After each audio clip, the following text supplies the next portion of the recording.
सार्वजनिक कलाकुंज नाट्य मंडळाचा भव्य उपक्रम निजला का राजहंस माझा नाटकाने रसिक मंत्रमुग्ध।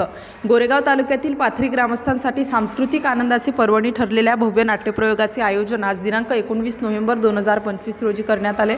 सार्वजनिक कलाकुंज नाट्य मंडळ पाथरी यांच्या सौजन्याने आणि मायभूमी कला थिएटर्स वडसा यांच्या सहकार्याने जिल्हा परिषद वरिष्ठ प्राथमिक शाळेच्या विशाल पटांगणावर बंदिस्त शामियाना उभारून निजला का राजहंस माझा या 3 अंकी नाटकाचा मोफत प्रयोग सादर करण्यात आला। नाटक सुरू होण्यापूर्वी उपस्थित मान्यवरांचे मनपूर्वक स्वागत व सत्कार करून कार्यक्रमाची सुरुवात झाली। गावातील लहान मोठ्यांसह मोठ्या संख्येने नागरिकांनी हजेरी लावून कार्यक्रमाला उत्स्फूर्त प्रतिसाद दिला।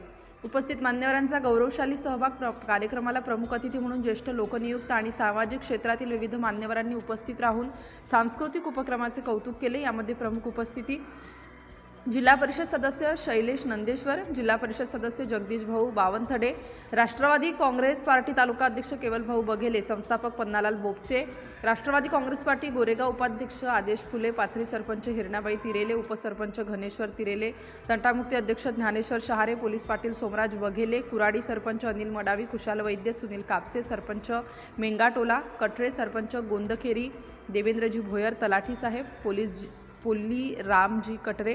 कार्यक्रमाला समस्त ग्रामपंचायत सदस्य तसेच ग्रामस्थवासी पाथरी यांनी मोठ्या संख्येने उपस्थित राहून आयोजनाला उत्स्फूर्तपणे वातावरण दिले। नाटकाची कलात्मक मांडणी मायभूमी कला थिएटर्स वडसा यांच्या सादरीकरणातील निजला का राजहंस माझा या 3 अंकी नाटकाने सामाजिक आशय, भावस्पर्शी कथानक आणि दमदार अभिनयाने रसिकांना खिळवून ठेवले।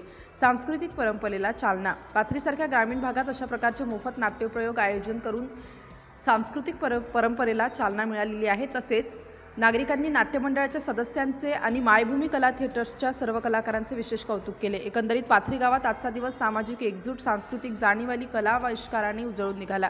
ग्रामीण जनतेसाठी अशी कलात्मक मेजवानी पुन्हा पुन्हा आयोजित व्हावी अशी अपेक्षा ग्रामस्थांनी व्यक्त केली। सिटी इंडिया न्यूजसाठी तालुका प्रतिनिधी महादेव शेंडे।